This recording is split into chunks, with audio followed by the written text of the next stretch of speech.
Grade school! What's going on, guys? Hang tight one moment for me. It's out there. It's on the sill. Or actually, is that true? No, it's in here on. One sec, guys.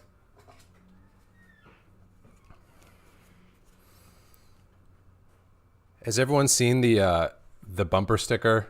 Driver carries no cash. He's married. That's me, maybe a little bit. How's everybody doing? Good morning to you all. Happy damn Friday. I'm excited to be with y'all. I'm excited to have my buddy Gadali here to help me get the most out of the next hour with you guys. What's going on, Gadali? What's up, Colin? Good morning. It's going to be a good day. It's going to be a good grade school. All right, guys. Hope y'all are doing great. Let me see if I have any announcements for y'all before we get started. Nothing big this week. Just another beautiful day in the world of making motion images look beautiful. Hope you guys enjoyed this week's pre-recorded video on Power Windows, where we got to kind of put some toes into the water of the way I think about and work with Power Windows, and I'm excited to go deeper with that today. Really, the only thing that I want to mention before we get started, the Film Light Color Awards they're still accepting entries right now, and they actually just this morning extended the deadline from this Sunday to a week from this Sunday, which I'm actually really excited about because that means I can submit an extra project. I'm really nervous about submitting to those awards because if you guys have looked at that jury, it is stacked. There is such a great jury of different experts in pretty motion pictures from all different corners of our industry. So if you have work that you're proud of, go check out the Film Light Color Awards website and go submit. I know it's scary. I'm scared to do it. You got to do it. Go get in there. It's going to be really, really cool. So that's the one thing that I just wanted to mention. I want to make sure everybody feels empowered to go in there and submit, even if you're not, grading, like the latest Marvel movie, like my friend Jill Bogdanowicz. Get in there anyway, submit your work, be proud of it. If nothing else, you will learn from the experience of having to sort of make a case for like, hey, here's what I did, here's why I did it, here's why I think it was the best possible approach with the knowledge and the tools and the material that I had to work with. So go in there and submit if you've got stuff that you're proud of. Let's talk about some Power Windows. I don't think I have any big things to initially address based on this week's comments, nor do I have any errors to correct that I can think of anyway, unlike our last round of grade school. So I can always think of stuff to talk about with Power Windows, but I'll start by seeing if anyone's had a chance to put any questions in the chat yet, Gadali. Not yet, just everyone saying good morning. Okay, good deal. All right, so let's talk about some Power Windows stuff. I think the main thing that I felt like did bear a little bit of emphasis after seeing some of the comments. Let's find a good image to demonstrate what I wish to show you. Here we go. Why don't we do, actually the one that I'm on is probably as good as any. So we talked about, there were questions about rather, let me try to remember to make this reasonably large for you guys so you can kind of see what in the heck I'm talking about. And one of the main questions that came up that is actually a question I ask myself all the time. So we talked about, again, I'm going to sort of like mock up my template node tree here, like I always do. This is something that, just so you guys know, my template node tree is always changing and yet always the same. It never changes within a project. Oftentimes in between projects, I will rethink what I'm currently doing with my template node tree. And if I feel like I've learned something or observed something that I'd like to incorporate into that node tree, I'll make that update. But in general, it all kind of starts from the assumptions of the node tree that I've been showing for the last couple of weeks here on YouTube, which is something like this. So I've got my primary, my ratio, my balance up top, and then my secondaries down below, of which Power Windows are a first-class citizen. Power Windows are the king of the secondaries, in my opinion. So the question that came up was, all right, before I do this, let me just get, let's see here. Oh, wait, I got to go to my feed here, don't I? Before I do that, let me get a pretty looking picture on my image, and then I'm going to actually show you what I'm talking about with Resolve here. I forgot that we were just on my face. Hang tight one moment for me. Okay, we'll wipe that out.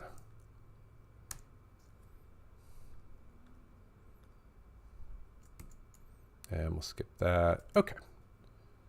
Let's show you guys what I'm talking about so you don't have to look at my dim iMac screen within my camera feed here. All right, so we were talking about, here's my template node tree that I was just talking about a moment ago. Here's that bottom branch where I'm doing secondaries, and at this moment, my power windows. So the question that came up is like, well, in the third example that I gave in this week's video, I used a power window to knock things down kind of on the fill side of the subject's face. And let's just do kind of an approximation of that here. Like so. I'm just going to go nice and big, nice and soft, and just attempt to kind of knock things down on the fill side of this frame, okay? And the question that came up was like, all right, you know, what I did in the video is I took my gain down. And here's a great point, guys. Like, as I'm looking more at what this window does than at the shape itself. So where I was a moment ago, I'm like, that's not really bleeding as far as I want. So I don't really care if the window does what I want and it's here. I don't care what the outline looks like. I care what the image looks like. Okay, we talked about that. But we looked at, or rather what I did to knock things down in that video is I used my gain. Okay, so that's like so. And the question that came up is like, well, why did you use gain and not offset? That came up a few times in a few different sort of contexts. And I think the best way to answer that is just to look and see what happens here. Okay, so let's say I'm doing a sort of similar level of adjustment on both. And let me make sure that I am wiping. Where is my wipe? I think I might still be in an offline wipe mode here. There we go. So go gallery. Oh, and my stills directory isn't set up. That won't do. Hang tight one moment. I'm going to need those stills. Why is that drive not connected? Sure. Let's do that. Good, good, good. Okay, so let's try that once more. Okay, so I'm now once again looking at knocking things down on the fill side here with my gain. And then here in my saved version, I've knocked them down with my offset, okay? So you can see the difference there. Offset is obviously moving the shadows as well as the highlights. It's moving the entire signal, right? Gain is just moving the top, so it's really more of a contrast adjustment.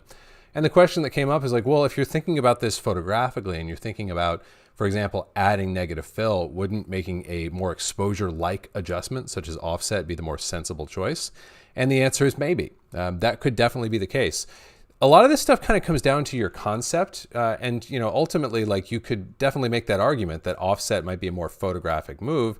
However, for me, here's how I think about it, and here's how I answer the question. First of all, it's something I ask every time I'm knocking something down with any power window. I ask, do I want to do this with gain or do I want to do this with offset? And the basis of my answer is less what is a more one-to-one analog of what would happen photographically, and more along the lines of, when I'm knocking this down, what is my intent?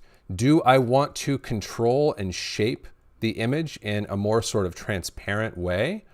Or with what I'm doing, am I trying to add density to this frame? Okay, you can see here with the offset, it's not actually that it's bad. Let's get this a little bit bigger again.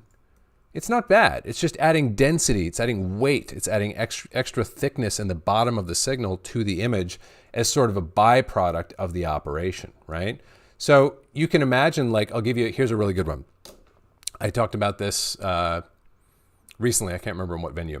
If you're doing a day for night look or a very, very dim type of look, right? You need to bring exposure down. You need to bring contrast down a little bit as well. But there's going to be a point at which you're like, well, I feel like night would be darker than this, but if I go all the way to what I think night would feel like, I can't see anymore. So we need to do what we call movie dark, right? A great example of where I would explicitly want to add density to the frame is, in that case, I would do a big, broad, soft shape like this, you know, a vignette, but I don't love to use that term because I think it's kind of vague and doesn't really speak to the context of what the image wants. So I would do something big and broad and soft like this and do it inverted. And in that case, I would explicitly want to do offset because I'm looking for weight. I'm looking for density. I just want to make sure that it doesn't render my subject invisible or inscrutable, right? So that's an example where offset would absolutely be my go-to. Other circumstances, with this one maybe being a pretty good one, I don't really want to add weight to the frame. I feel like there's plenty of contour and contrast and rich tonality up and down the tone scale with this image already. So I don't particularly want this operation of just sort of like adding a little bit of contrast to the fill side of the face, or adding a little bit of negative fill, if you want to call it that. I don't really want to add density with that operation. And listen, maybe the better way to think of it, if you're really bugged by like, yeah, but that's really not photographic, Cullen, maybe the better analogy that I would be totally comfortable with would be, this is more like darkroom work. This is more like, say, dodging, like you would in a darkroom, where you're just saying, let's take some of the energy out of this area of the frame. So it doesn't have to have an explicit photographic analog. I just find that to be a helpful foundation, and the burden of proof has to be on things that are not that. So maybe an even simpler way of looking at this is like, if offset works, that probably is the most photographic, most simple way to start. Offset's the simplest knob that we have in Resolve, so it's a great place to start with literally anything you want to do. See if you can do it with offset. If you can, there's no reason to look any further, right? In a case like this, I actually do need to look further, because for my money, this is just a hair dense, and it's having secondary effects that I'm really not interested in for this particular image, which is going to cause me to do more of a contrast adjustment with my gain by taking in just the very top of the image and bringing it closer to the floor. I hope that's some helpful guidelines there on a question that came up a bunch, and I think is such a good one to ask. And I feel like, yeah, these questions, these conversations, these are the important things to be talking and thinking about when we're grading, because we're all going to have our own answers, and all of it bears experimentation, exploration, and ultimately, I feel like one of the themes that kind of emerged when I was giving that talk about power windows in the pre-recorded video was that it's about the result. It's not about, like, we want to have a sound process, but process cannot be the reason our result is less than ideal. Okay, so if placing my power window in a slightly messier position, or a slightly like less perfect quote unquote position gets me a better result, that's where that power window was always meant to go, right? And if using gain to knock down the fill side of the face is netting me a better result than offset, that's the knob that I was meant to twist, regardless of what it means or how I conceptualize it. All right. So I hope that helps, and I'll check in with Gadali again. How are we doing out there? Are we still gathering our thoughts? Got some questions. Christopher is asking or saying, I love that you said add some neg, really shows you're thinking like a cinematographer and can speak that language. What are some other terms you feel are important to speak authentically in the space? Oh, I love that question. Thanks, Chris. And thanks for that compliment. I do try to think that way, and as I shared in a recent newsletter, for those of you guys who are on my newsletter. If you're not, by the way, download any of my freebies and you want to get those weekly letters from me, that's a great way to do it. You'll start receiving those. That includes my mid-grade cheat sheet, my exposure chart, my Kodak 2383 LUT, which was recently updated only a month or two ago and looks even better than it did before. So if you haven't grabbed those things and you want them, you can. And as a bonus, that will also get you on my newsletter, which, by the way, you're also free to unsubscribe from if you only want the goodies and you don't want to hear my random thoughts of the week at some point every week. But regardless, one of the things that I observed in that recent newsletter was that, let's see, where was I lost my train of thought a little bit there. We were talking about exposure adjustments, and one of the things I was talking about was working with a cinematographer, an ASC cinematographer actually, and trying to find a sort of common language, right? And there's a lot of connections that I think can be made with the photographic aspect of image making. That's really where images begin. So I'm always looking for ways to work and communicate in methods that make sense, that are organic to that process, and that make sense to the people who are engaged in it, i.e. cinematographers. The other huge one for me that I think about all the time, that I'll give you two, printer points. That's more of kind of an old school thing. Like, that's going to be a cinematographer who's been around long enough to have done color timing, which a lot of us have not been. But that's literally a point is approximately 1/7, 1/6 to 1/7 of a stop. And you do it on either your red, green, or your blue, or all the way around. So that's actually like what my points tool is all about. This is not doing anything. Do I actually have this handy? We'll have to see. Yeah, here we go. This is actually not doing anything you couldn't do within Resolve. The main difference is that its scale is on points. So if I say I want to add a point of red, which by the way is going to be cyan in film negative world, then a point of red here has the same scale, the same metric as in the photochemical world, where we would say you'd look at a print and you'd have to take furious notes while you're watching in a dark room for what you're going to do to the next print. You go, okay, this shot we're going to need to add a point of red, which means cyan, by the way. A little bit confusing, but you get used to it. Oh, over here, we're going to need to pull a third of a point of green because it's feeling a little too green, for example. So points is another one that, like, once everyone's agreed, it's a really good metric for saying some amount of red needs to go into this image, you know, but I don't, you know, like there's only one person in the room who's got a control surface and to whom the knobs mean anything. But if you can start to communicate like, hey, tell me in terms of, you know, like fractions of a stop of red that you would like to add, I find that one to be meaningful.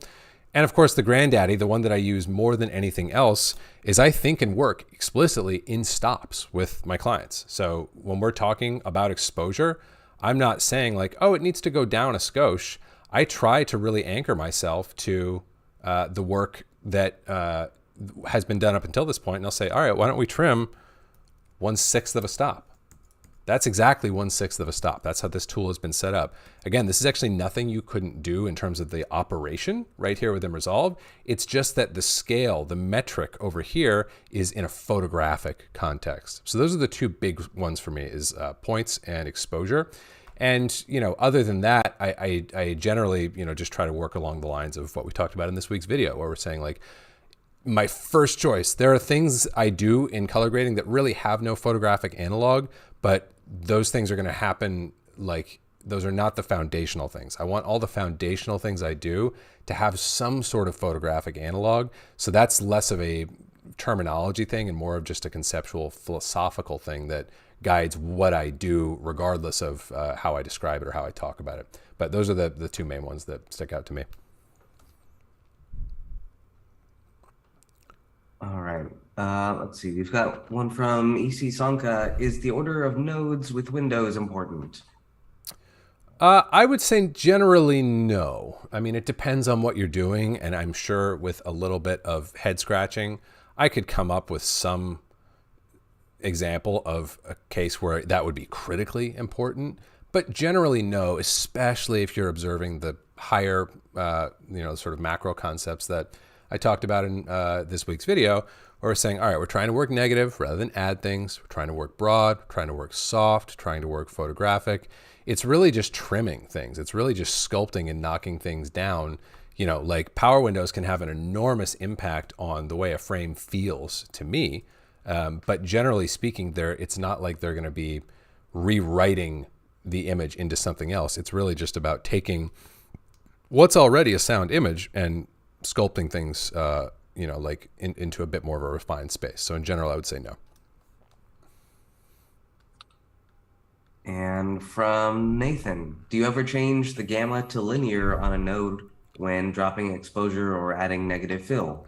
Does this work in stops as well?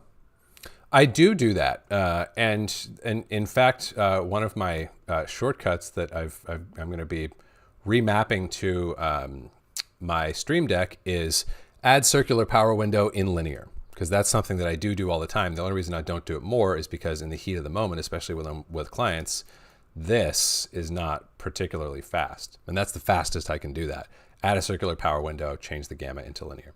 But effectively what that's going to do is give me something similar, but not identical to, you know, if I had done that, not change that gamma at all and manipulated my offset, I'm going to now get a very similar result by working my gain like so. So that's something that I often do because this is theoretically a cleaner method of manipulating the image than with your offset. It's more precise, more photographic slightly. And it works in stops. It can work in stops if you are paying attention. Like basically, if I wanted to pull, you know, stops are just powers of 2, right? So if I want to pull a stop of light, that's input divided by 2 to the power of 1, because I'm just pulling one stop, right? So what does that mean? That's 1 divided by 2 to the power of 1, which is 2. 1 divided by 2 is 0.5. So if I go down to 0.5, I have within this window pulled exactly 1/2 of a stop. Okay. And if I wanted to pull 2 stops, that would be input divided by 2 to the power of 2, which is 4. So that's going to be 0.25, right? And then same thing in the other direction. If I want to go up, I would go input times 2 to the power of 1. That's 2. So that would be 2 here. So you can get it that way. You just have to kind of pay attention to those readouts. But you might also be able to observe why I found it useful to just code up a DCTL that does that math under the hood for me. So I just have to enter the stop that I want to make the shift, or the fraction of a stop that I want to use, and get the math performed for me automatically. But yes, I do this all the time, and that would be the way to sort of like conceptualize stops, even if you're not using my exposure tool. Couple questions from Jim. Do you use the power window lighting technique in layer nodes for the bottom layers, like with dodge and burn, and then using a contrast composite mode like overlay, or soft light affecting areas below or above middle gray? Also, I had a DP quite upset with virtual flagging. Best to discuss or slip it by them? And also asking about camera movement, since you talked about tracking your subject, but what if the camera moves? Yeah. Oh man, Jim's the MVP again this week. Jim, you were super active in the YouTube comments with some great insights. So thanks for that, and a great set of questions here. So I think actually the layer mixer and playing with the blending modes is a really interesting idea that, I'll be honest, I have never even like thought about before. I've never tried it, never incorporated it. I think that's an interesting idea. If you look at like kind of the same thing that we were talking about with a more like dodging, burning, like subjective method of shaping the frame and knocking things down. Maybe instead of gain applied to that power window, maybe, applying that in a composite mode like so. Let's just try moving this over to here and then deleting it from here. So I'm now in a layer mixer over here as opposed to a parallel node. At least I think I am. Yeah. And if we played around with like, soft light or something like that, that could be really interesting to kind of get your sea legs with you for. I don't have them at all because I've never tried this, but I think that's a great idea. And gosh, there were several other questions. One of the ones that I'm remembering right now is the question of like DPs getting upset with virtual flagging. I generally try not to sneak things past people I'm working with. So I'm very happy to find out, and in fact, I do try to proactively get a sense before I begin making any of the kind of adjustments that we're talking about. Like, if you're telling me, if you look at an adjustment that I did, or if I ask you ahead of time and you say, no, this is exactly what I wanted to see over there, do not change that, I'm very happy to say, hey, you got it, no problem. It's your image. I'm just here to give you what you want. So, like I in terms of like, you're talking about client relationships, client psychology. It's of course all of our job as colorists to give the client exactly what they want. And hopefully part of why we are selected for a given job is because they value our input. And I am very happy to give that input when it's asked for. But I usually won't proactively apply it to an image, nor will I insist upon it if I'm being told something different. I'm generally going to wait to be asked, I did it this way, but what do you think, Cullen? And if that question never comes up, I'm okay with that. And I'll just leave that alone. And I'll say, all right, let me just, like optimize the foundational stuff for you up here based on what I understand about your vision, and we can continue shaping it together. And Gadali, I'm sorry, remind me, I think there was a middle question in there as well that is slipping my mind. Contrast composite modes like overlay or soft light for affecting areas above or below middle gray. Gotcha. Yeah, okay. So maybe we covered it. Yeah, I think that would just come down to experimentation. And I'd like to thank Jim in advance for the rabbit hole I can already feel myself tumbling down of messing around with composite modes and operations within it to see if I can produce more interesting results than I get with my stock methods. But great ideas, great questions. Thank you. Oh, and also tracking. Oh, right. Yeah, good. Let's talk about that. So this is going to really depend on the image. And I don't even have any motion images here in this timeline, I don't believe. So I can't do much of a hands-on demonstration, at least no motion images that move very much. But the rules definitely change. And I would say the first thing that I try to remember, the moment the shot starts moving, especially if it has a depth component to it, if the camera's getting further or closer from anything, which is going to be like most moves of any big substance, like it's, you could think of like, oh, maybe it's just panning, or maybe it's just parallel tracking with the action of the scene. But a lot of the time, as you get into like more pronounced movement, which I think is kind of what we're talking about, there's going to be some sort of z-axis movement, right? It pays to remember for, you know, like all of this drum beating that I do about like thinking photographically and working photographically, we are operating on a 3D object in a 2D domain, right? So like pretty quickly there, you're going to run into the limitations of what you can or should do within that 2D domain. Now, I know there's a 3D tracking element within the tracker, and there's ways to sort of like derive depth or a Z dimension from this 2D image. However, that's not the native domain of the image. The image is two-dimensional in nature. So it's kind of one of those areas where I lower my expectations. I'm like, well, if I could fulfill what's being asked of me by the cinematographer, or if I could fulfill what I feel like would most benefit this frame, I would love to three-dimensionally add some negative fill, even as the shot starts wide and pushes in, for example. But my ability to do that is somewhat limited by the domain that I'm in. But the other thing that would be interesting to think about, like let's just do a kind of imagination exercise, since I don't have a great example of this here. Imagine 2 takes of a shot, okay? In take 1, we are starting wide. We are looking at a subject head to toe in some environment. Let's say that they are in a room with a strong, or with a kind of soft key light off to their right, camera left, okay? We're starting head to toe on them, and we are pushing in dramatically all the way to this, okay? That's the shot, that's the concept, that's what we're shooting. We shoot a take. They shoot the take, they look at the playback, and we go, okay, that feels a little flat on their fill side. We want to add a little bit of contrast there.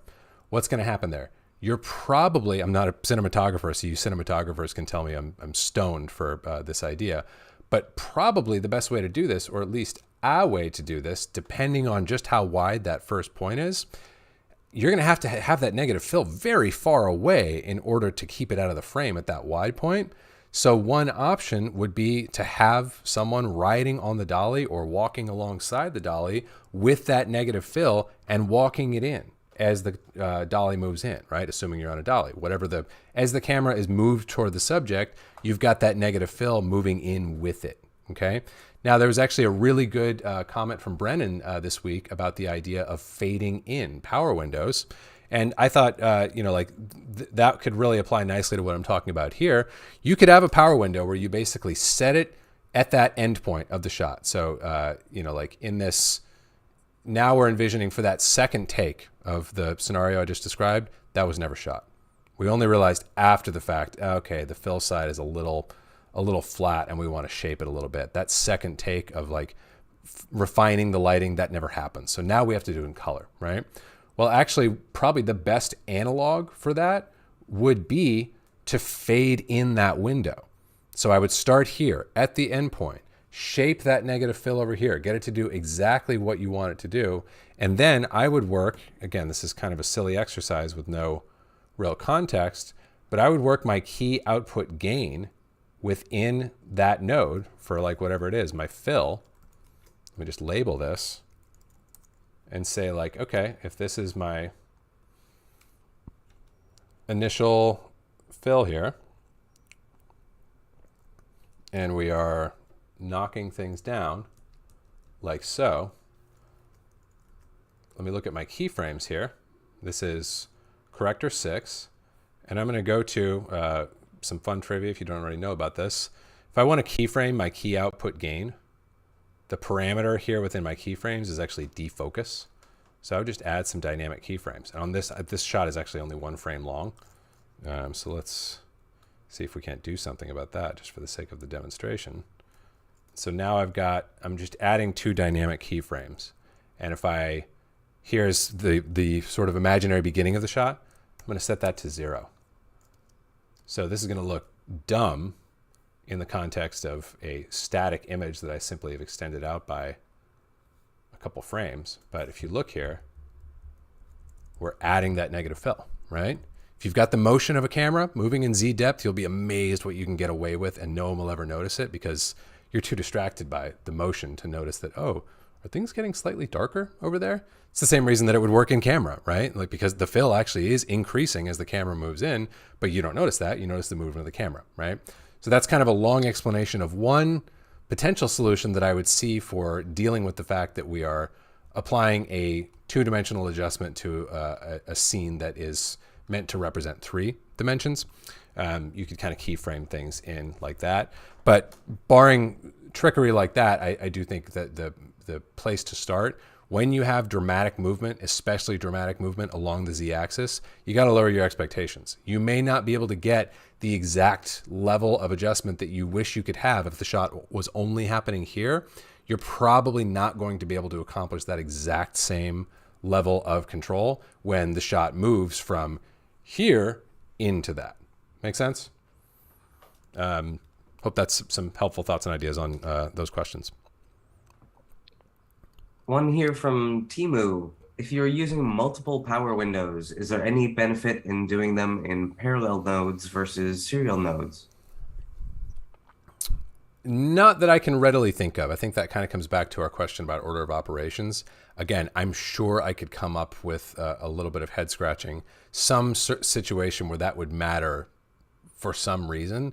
But in general, no, because like you're just doing a thing, like doing things in sequence in Resolve, like there's not really any downside to that unless they depend on one another. And to me, power window adjustments, they're not really building on top of one another. They're not really interacting. If I were to do multiple power windows in this frame, for example, it wouldn't be like, oh, I want to draw another window that touches this area. It would be like, oh, I want to do a completely separate window in another area down here. So to the extent that power windows really don't overlap, it's kind of a non-issue. So that's kind of how I would think about that. It's a good question, but in general, I think it turns out to be a moot difference most of the time. And it's also something like, this is stuff that can make you feel crazy, but I actually really enjoy doing. Like if you're curious about that or you're not sure, try it out. Like if you can't see a difference, there's no difference, you know? Like try it out half a dozen times in different projects. Say like, hey, this is on my sort of like laundry list of stuff that just bothers me that I want to have a ideal concept or answer for. Every concept or idea that I share with you guys in terms of practical technique, that's how that came about. That came about because at some point I went, wait, what's the best way between these 2 methods or between these 5 methods? And I tried it one time, and then I tried it again, and then I tried it again. And after 100 or 200 times, I felt like I'd arrived at a pretty global, a pretty like, you know, like far-reaching principle that I could apply. And that's the point where I start to feel comfortable sharing those things with you guys. So I would say you can do that in your own practice for any of these kind of questions. And I find that to be, it can be a little bit maddening, but that's also the thing that's like, this is a tangent, but like when I get into a grade with clients and we're sitting together live, that's the thing that makes me feel really good about what we're going to be doing together. I'm like, I've done the laps, I've done the reps, I've put in the time. There are going to be very few things that I go to do where I'm going to be like, wait, is this the right way? Like, yeah, because I've tried like all 800 other ways lots of times. So that can be a really fun part of your practice and a great thing to do if you want to feel like you're building your muscles in between projects instead of being bummed that you don't have a gig going. Use that time to develop your craft and your confidence along with it.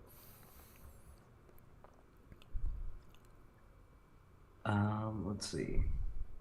EC Sonka is wondering, what is your best approach to increase the exposure of faces that are underexposed? Oh, that's a good question. So let's think about that. Let's look at like, I mean, this is not really underexposed. It's just got a particular sort of character to the key light. Here's a pretty good one. I'm going to do some color management on this image. This is kind of a tangent, but you guys might enjoy this. So let's tweak a couple things here. Let's get into some good old-fashioned DaVinci Intermediate. Not red gamma 4, thank you very much. So this image currently is probably a member of my Alexa group, which isn't right, because this is a film scan, okay?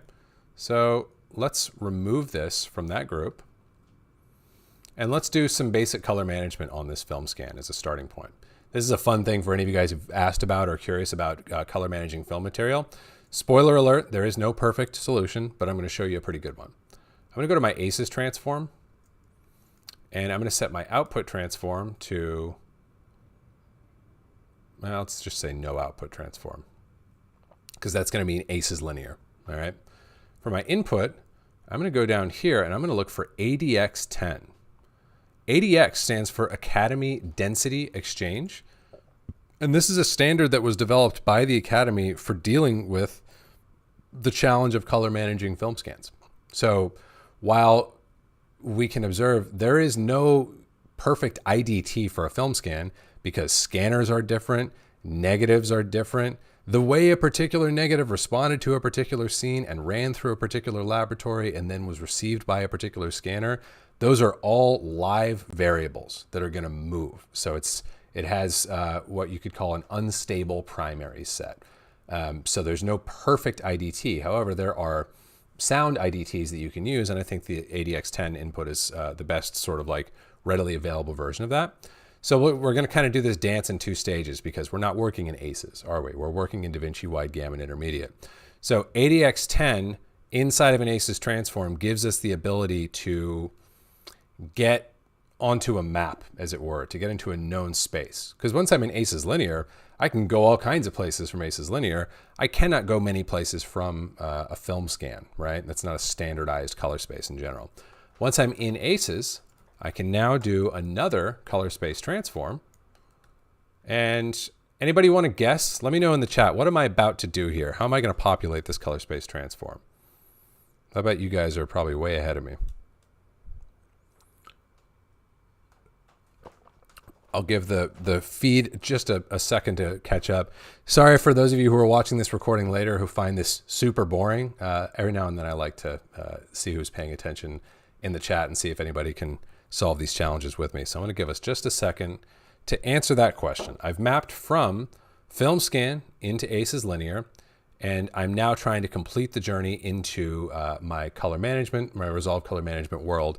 What am I going to do? How am I going to deal with this?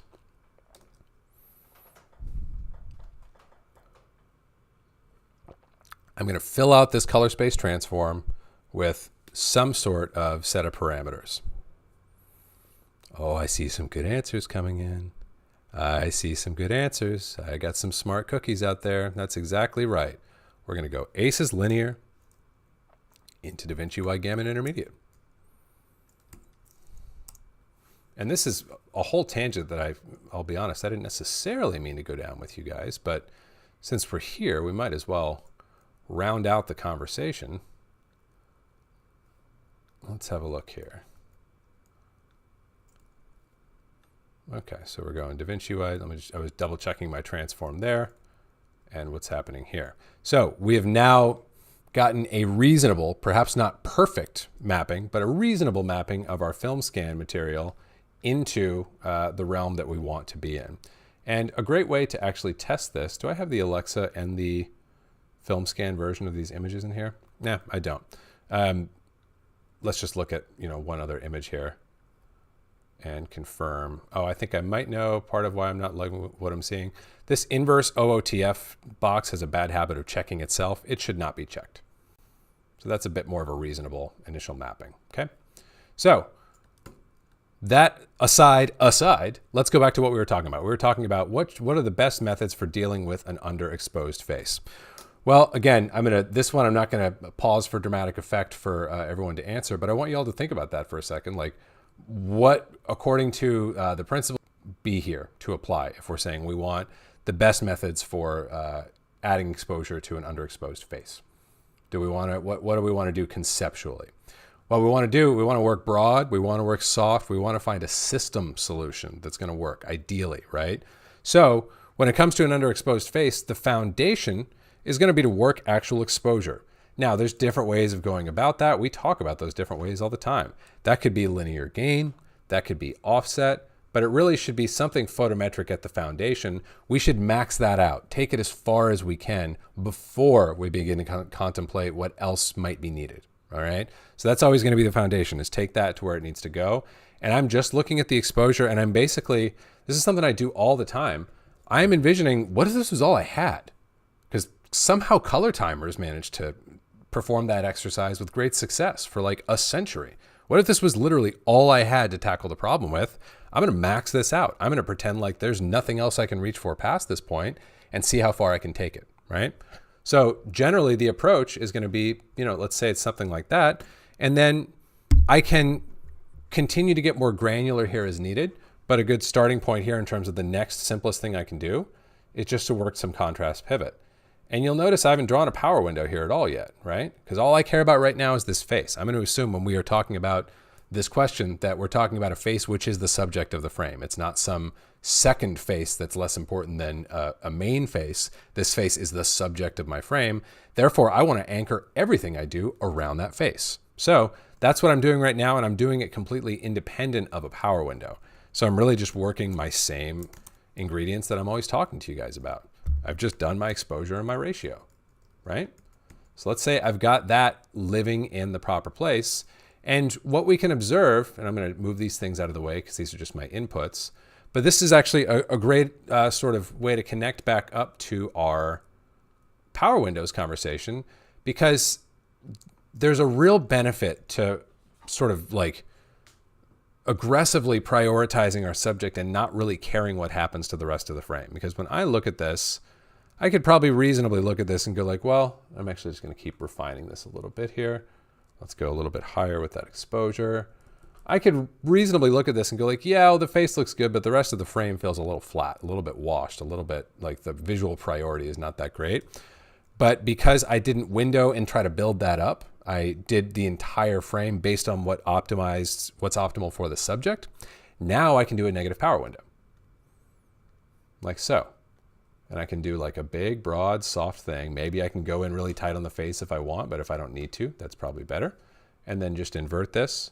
And like we've talked about, here's actually a great example. I'm probably going to go for offset here because I feel like this frame could use some density. It could use some snap because it all got a little bit milky when I did that exposure adjustment.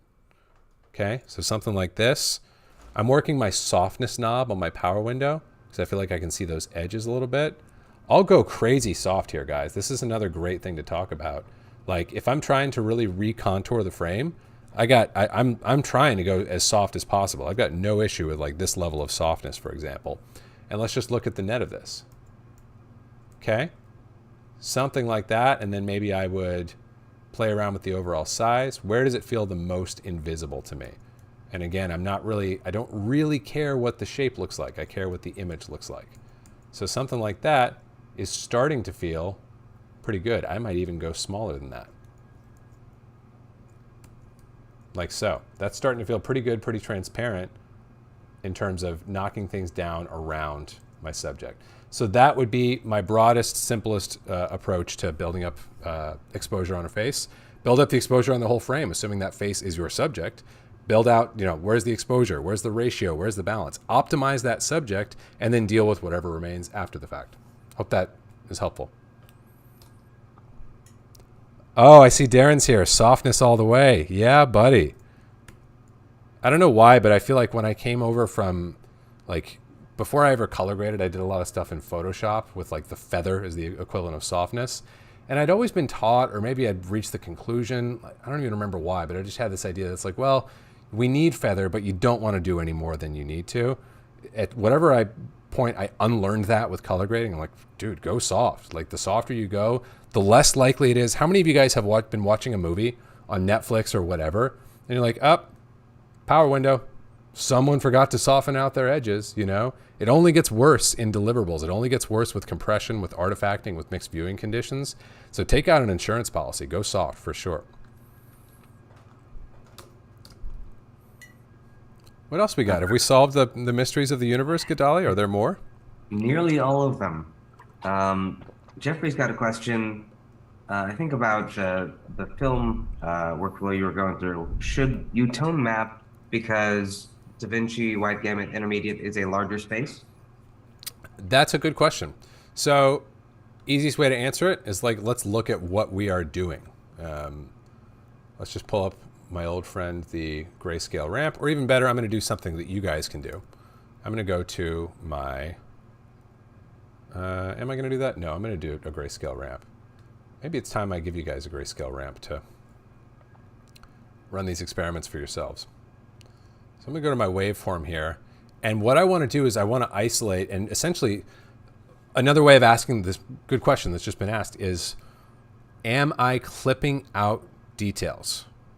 Or am I suboptimally mapping from the dynamic range of my camera negative into the dynamic range of my scene space? Is that happening, or am I optimally mapping into DaVinci Intermediate? How do we answer that? Easiest way to answer it is to look at the net of the operation. So let's turn all this stuff off. Let's just look at what happens to our image when we map from ADX10 into DaVinci Wide Gamut Intermediate, like so. So it looks like we are clipping some stuff out down here at the bottom and down here at this and up here at the ceiling. This is probably the limitations of the dynamic range of the Cineon curve that's being invoked underneath.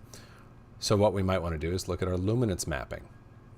Although this may indeed be happening right here inside of this transform. That would be my guess as to what's happening. So it may turn out that we don't have a ton of control over this.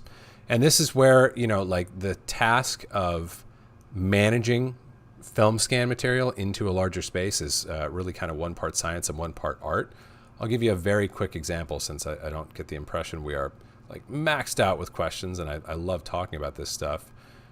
There's actually the Cineon curve here. I'm just going to like go on a tangent and talk about the Cineon curve here for a second. The Cineon curve is not something that was designed. It was, well, I mean, it was designed, but it was conceived to describe something that already existed. That something is the response of a film negative to a linear stimulus. Okay? So in the same way, like think about log C. Log C is that the C in log C actually stands for Cineon. Like most of the log curves that our cameras work with today are based on the Cineon curve, but the Cineon curve itself is designed, is built to describe the behavior of a film negative. And a film negative has a logarithmic response to linear stimuli. All right. So the question becomes like, what are the different ways that we can linearize, because that's what we need to do in order to move into some other tone curve. How can we linearize a film input, right? Different ways to go about that. There's a standard formula that Kodak put out that explicitly defines a ceiling and a floor. There's an even better formula, which is what I'm about to show you right now, designed by one of my color science crushes, Josh Pines. This is a formula that's out there and available. I just implemented it in a DCTL. And you can see if I turn off, let's just turn off like everything for a second here and make sure it stays off. Like so. I'm actually not seeing what I expect to see right now. Let's turn this off. Oh, I'm looking at these odd points over here and realizing I have pillar boxing. That's a little bit embarrassing. Let me fix that for us here, guys. I'm just going to change. You don't need to worry about this part. I'm just going to fix that mistake and pretend I didn't make it in the first place. Let's scale full frame with crop so that I have my grayscale ramp. Okay, so we're looking at, that's actually matted into the image. I'm just going to move this whole stack over here for a second so we can talk about, first of all, with the context of a proper baseline ramp, let's look at the ADX curve plus the DaVinci. So that's actually not bad. Okay, that's not as crazy looking as what I was seeing a moment ago and sort of incorrectly diagnosing. But as long as we're going down this rabbit trail, let's also look at this P-log lin transform that I was describing. This is what it looks like to invert a Cineon curve based on Josh Pines' formula, which has a couple of parameters to it, where you can specify, all right, what gray point would you like when you get this linear output? So this transform right now is designed to give me Cineon out to linear, okay? Here's my gray point for that it's designed to give me. Log reference, this is like the LAD, like the laboratory aim density. Basically, it's asking in Cineon log, before you map, where was middle gray plotted? in the image, right? 445 is the standard, so that's a good place to leave it. And then the negative gamma, that's actually describing like the slope or the response of the gamma. Most film negative has a gamma response of around a 0.6. So these are good default parameters. But basically, this would allow you to handle the tonal response, and it's actually pretty darn similar if we compare to ADX. It's actually more than pretty darn similar. Is that identical? Let's just make sure I'm wiping full frame here. That's identical, guys. Okay, I was today years old when I learned that the ADX transform is using a Josh Pine's plog lin method for mapping from Cineon log into or from film log into a linear state. So anyway, I'll get slightly back on track here and answer, should we be doing some sort of luminance mapping to account for the difference in dynamic range between film scan and DaVinci intermediate? It doesn't look like we can have much effect on that by the time the transform here is done. You can see we're just simply not using all the dynamic range of the DaVinci intermediate metric because a film scan isn't ever going to get that bright, which is not like an unreasonable thing. So to me, that would be a sensible thing. Like, we don't want to fill the space. We want to inhabit the space with the actual dynamic range of the original source. So you're welcome for the longest answer possible to a very simple question. Should I tone map? Probably not. You're probably perfectly fine to just run this kind of system and leave things without any fancy luminance mapping. Question from Uliana. Could you explain what LMTs are? Are they some sort of scene-referred LUT with no interpolation in the ACES pipeline?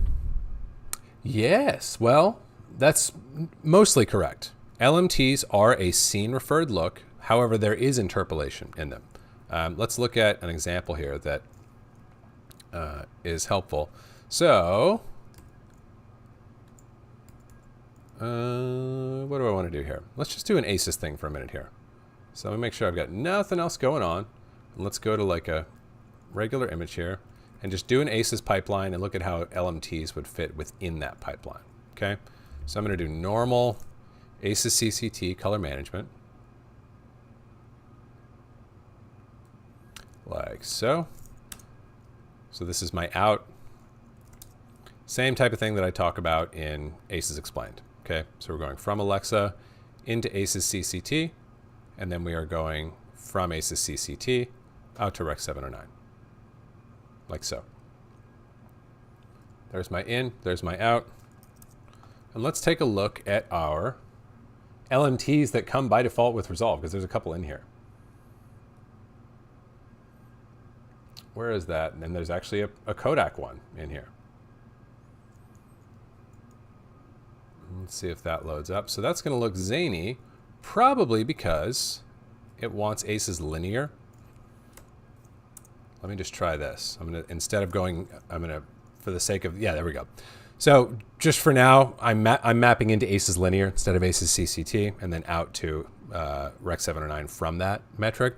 You wouldn't want to do any actual grading in here, so you would probably want to just do a sandwich on either side of this that says, hey, take my ACES CCT, put it into linear so I can do this, and then put it back into ACES CCT log for grading. But for the sake of this example, this is the LMT applied to an otherwise vanilla end result of an ACES pipeline. This is just the vanilla end result that's no different than if I had stayed with ACES CCT here. Here is applying that LMT properly. So that's exactly right. Now, what's going on with this LMT under the hood? Let's have a quick look. An LMT is basically a way of describing a combination of multiple LUTs as well as matrices. So you can see if you kind of like buzz past all the, sort of like overwhelming math of all this, all that's actually happening is a set of matrices. So we're going from AP0, the big ACES space, to XYZ. And we're going from XYZ to the P3 gamut. We're applying a tone scale here. And then we're going to apply a 3D LUT after that tone scale. And then we're going to go back to AP0 after that. So this is really just a LUT surrounded by a matrix and a tone scale. And then another matrix on the output. So an LMT is really just a way of sort of bundling up LUTs, matrices, and tone scales all into one single entity. And they can be useful. They haven't really been like it's a standard that was developed and put out there, and there's these couple of LMTs that exist. I more often these days hear LMT used as a sort of catch-all descriptor for a scene-referred look. The actual LMT standard, like in the XML format that we're looking at here, I don't see many of those out there in the wild, and there's also not really an explicit benefit to them except that it's a convenient vehicle for combining matrices, tone scales, and 3D LUTs. So long answer there. And by the way, that's look modification transform is all that it means. It's a really good idea. It's a step in the right direction. It doesn't seem to have been adopted, and I don't think it includes all of the manipulations that you might hope to make with something that has that name and role of being a look modification transform or a scene referred look. Hope that helps. Question from Zizo. How often do you check IRE levels of skin when you're playing with Windows or any tool? Do you use Ansel Adams' zone system? Regarding skin tones, never. That for me is like, I will check skin hue, as you guys have heard me talk about before, where I'll slap a power window at the tail of my chain and just stick it on a patch of forehead or cheek. If I'm having trouble, like, does that skin tone look weird? I'll do that as sort of a reality check of like, well, maybe it looks weird because it's like vectoring pure yellow or whatever. That's the one sort of like objective metric that I will sometimes use with skin.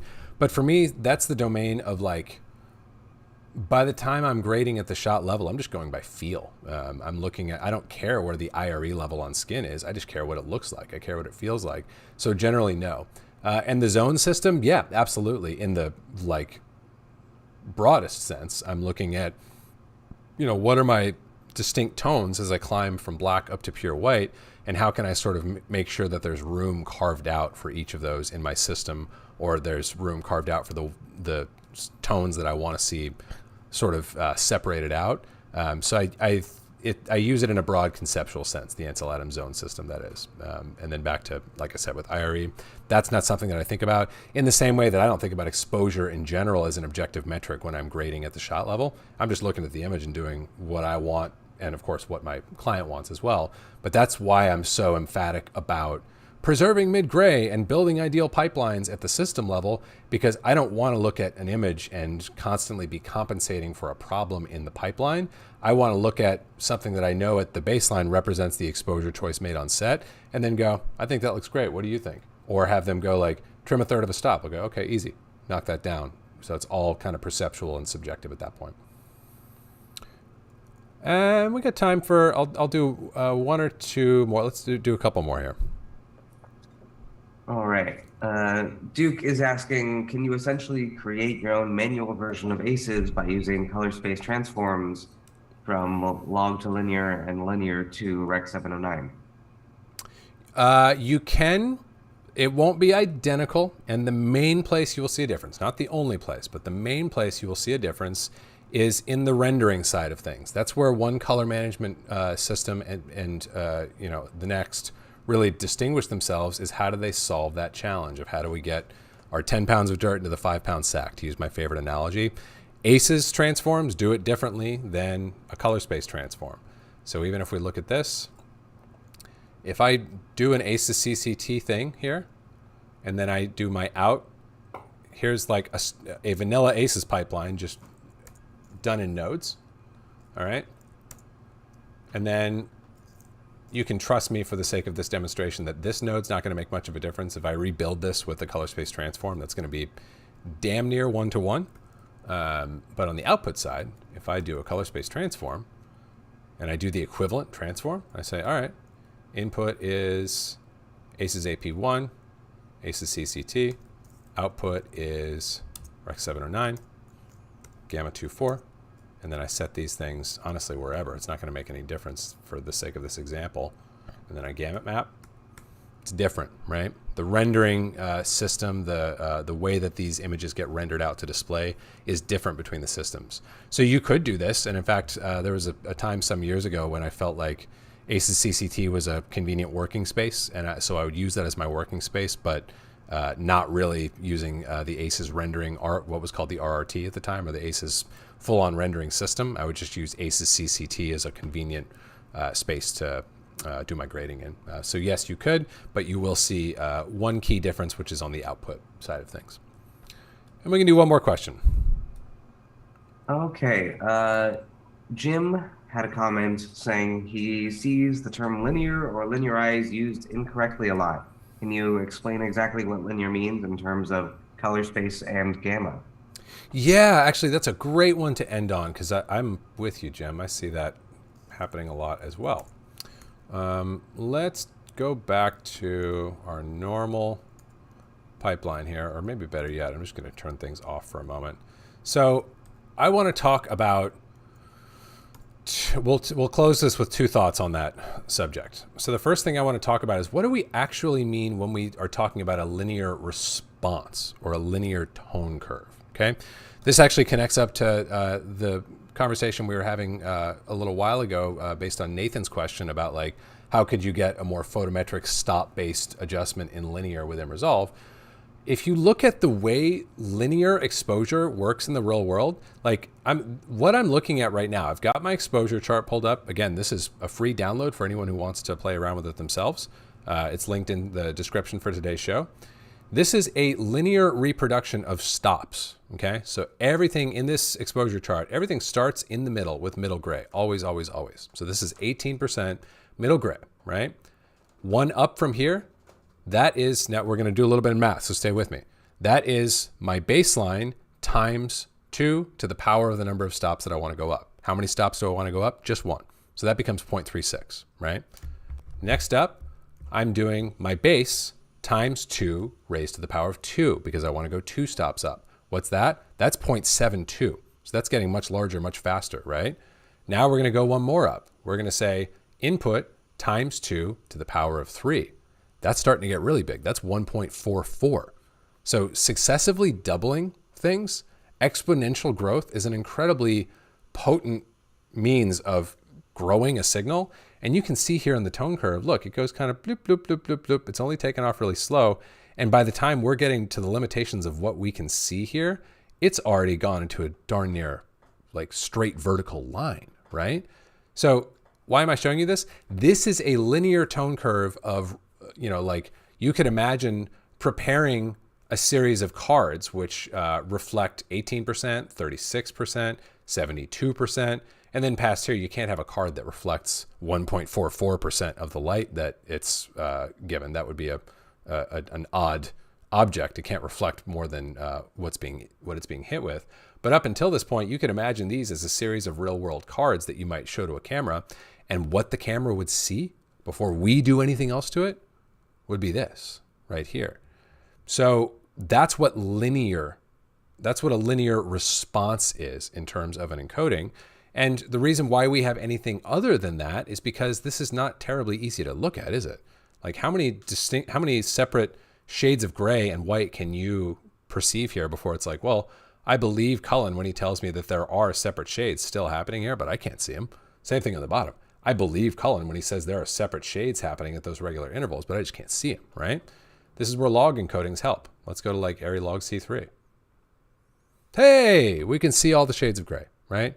So that's like a simple example of a log versus a linear encoding, and a brief example of why we would do that.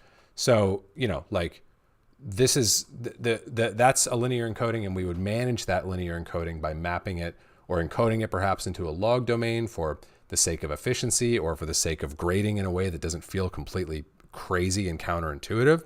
And then we would further output map that into a gamma state again, so that we can kind of see into our shadows a little bit more, and so that our range of values is not quite as massive, if that makes sense. So that's what a linear tone curve is, and that's what we're doing, like when we looked at this p-log lin thing a minute ago. When I talk about linearizing a Cineon curve, that's what I'm talking about. I'm talking about doing this in reverse. I'm talking about, okay, this was log, and I want to go back to a linear response. I want to go back to what a linear measurement device, i.e. a camera, would have seen if it had a linear as opposed to a log response. It would have seen something like this, which looks crazy to our eyes, right? Because our eyes don't have that same linear response.